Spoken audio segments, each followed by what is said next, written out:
Zaburi igice ca 78. Kwigisha kwa Safu.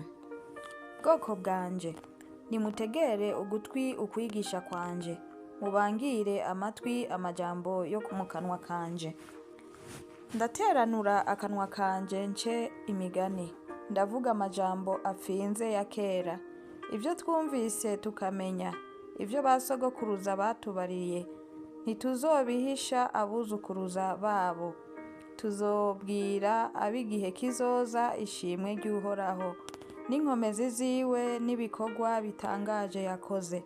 Nuko yashimangiye igishingantahe mu ba Yakobo, yashizeho icagezwe mu Bisirayeli, ico yageze ba sogokuruza ngo baze babibarire abana babo, kugira ngo ab'igihe kizoza baze babimenye, nibo bana bazovuka, ngo nabo baze bahaguruke babibarire abana babo, kugira ngo bizigire Imana, kandi ntibibagire ivy'Imana yakoze, ariko ngo bitondere ivyagezwe vyayo, boye kuba nka ba sekuruza, rwarunganwe rw'ibigaba kandi rw'abagarariji, urunganwe rw'abatitunganiriza imitima, imitima yabo itayoboka Imana.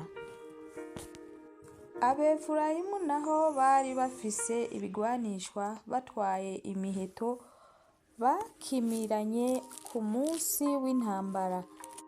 Ntibitondeye isezerano ry'Imana, banse kugendera mu vyagezwe vyayo. Bibagiye ivyo yakoze n'ibikorwa vyayo bitangaje yaberetse. Yakoreye ibitangaza mu maso ya ba sekuruza mu gihe ca Egiputa, mu gahinga k'Isowani. Yasatuye ikiyaga abacisha hagati yaco, ihagarika amazi nk'ikirundo. Kandi ku murango yabarongoza igicu, ijoro ryose ikabarongoza kubonesha k'umuriro. Yasatuye ibitandara mu bugaragwa, ibanwesha amazi menshi nk'ayava ibwina. Kandi mu gitandara yagikuyemwo amasoko, itembesha amazi nk'inzuzi, yamara ntibasiba kuyicumurako, bakagarariza isumba vyose bari mu gihugu cumye. Bagerageresha Imana imitima yabo, bayigerageresha kwanka ivyo kurya vyo kubamara ipfa. Bacurika Imana bati, mbega Imana ishobora gutunganiriza ameza mu bugaragwa? Raba, yakubise ca gitandara amazi aradudubiza, imigezi iratemba. Mbega yoshobora kuduha n'umutsima? Yoronkera abantu bayo inyama? Nico catumye Uhoraho avyumva akaraka, umuriro ukaziriringa aba Yakobo, uburake bugafunduka mu Bisirayeli, kuko batizeye Imana, ntibizigiye agakiza kabo. Yamara ibarira ibicu vyo hejuru, yugurura inzugi z'ijuru, ibarekurira manu yo kurya igwa nk'imvura, ibaha ku mihure yo mw'ijuru. Bose bararya imitsima w'abahambaye, bose barya umutsima w'abahambaye. Ibarungikira ivyo kurya vyo kubahaza gose, ihuhutisha mw'ijuru umuyaga uturutse iburasirazuba, irongoza ububasha bwayo umuyaga uturutse ibumanuko. Kandi barekurira inyama zingana n'umukungugu, n'inyoni ziguruka zingana n'umusenyi wo ku kiyaga.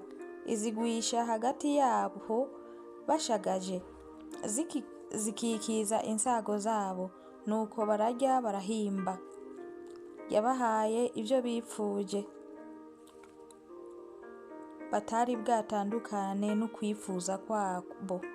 Ivyo kurya vyabo bikiri mu kanwa kabo, uburake bw'Imana bubakurira hasi, bwica abagabo b'abanyenkomezi bo muri bo, butsinda hasi imisore yo mu Bisirayeli. Naho ivyo vyababayeko, ntibasiba gucumura, ntibizera ibikorwa vyayo bitangaje, bituma irangiza iminsi yabo nk'impwemu zihumetswe, n'imyaka yabo iyirangiza mu kanwa isase. Uko yabica babaririza ibyayo, bakagaruka bakazindukira kurondera Imana, bakibuka yuko Imana ariyo gitandara cabo, kandi yuko Imana isumba byose ariyo mucunguzi wabo. Ariko bayihemesha akanwa kabo, bakayibeshesha indimi zabo, kuko imitima yabo itashikamye ngo babane nayo, kandi batarabizigirwa mu isezerano ryayo. Ariko yo, nk'uko yuzuye imbabazi, iharira ukugabitanya kwabo ntibahonye. Mbere kenshi iroresha irya uburake bwayo, ntikangure uburake bwayo bwose, kandi yibuka yuko ari abantu buntu, n'umuyaga uhita ntugaruke. Erega ni kenshi bayigarariza mu bugaragwa, bayibabarisha mu karere, bakihindukiranya bakegereza Imana, bakaratsa iyera y'Abisirayeli. Ntibibuka ukuboko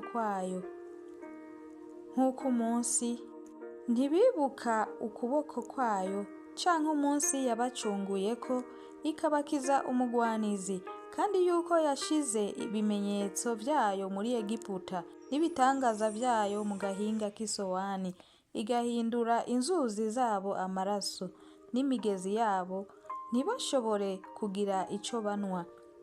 Yabarungitsemwo amasinzi y'ibibugu birabarya, n'ibikere birabageseza, kandi ha inzikira imirima yabo, ibiha inzige.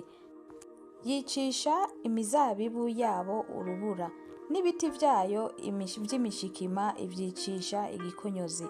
Itanga inka zabo ngo zicwe n'urubura, n'imikuku yabo ngo ikubitwe n'inkuba.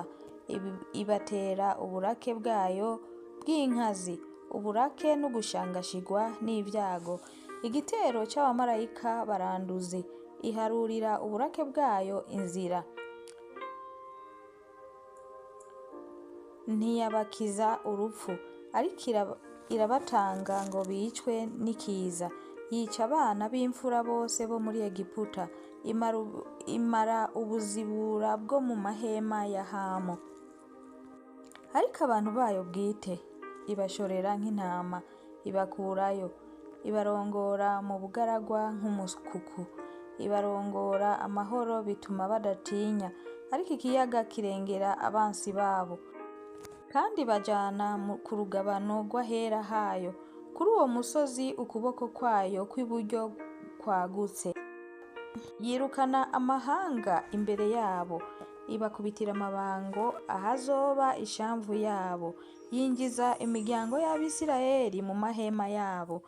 Yamara Abisirayeli bagerageza Imana isumba byose, barayigarariza, ntibitondera ivyo yashingiye intahe.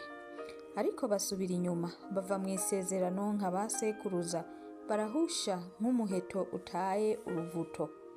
Kuko bayirakishije ibitabo vyabo, batavye ku mpinga z'imisozi, bayiteje ifuhe n'ibishushanyo vyabo vy'ibigirwamana.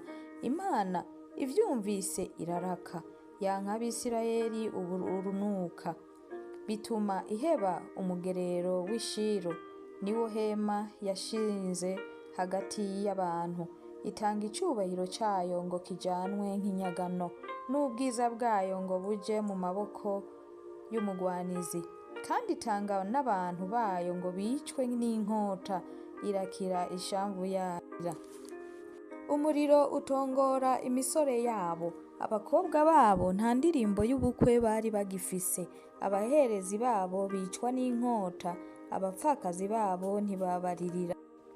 Maze umwami Imana aribambura nk'uwarasinziriye, nk'umuhizi asemerezwa cane na vino. Ikubita abagwanizi bayo, ibasubiza inyuma, ibahindura ruvumwa rudashira, kandi ihinyura ihema rya Yosefu.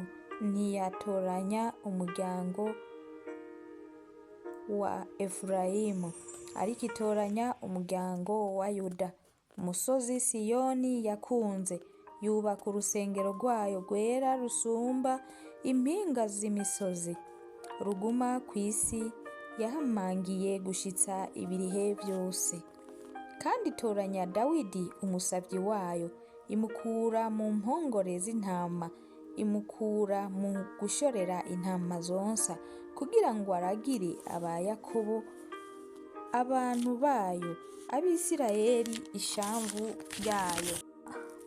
Nuko abaragirisha umutima utunganye, abashoreza ubuhinga bw'amaboko yiwe. Amen.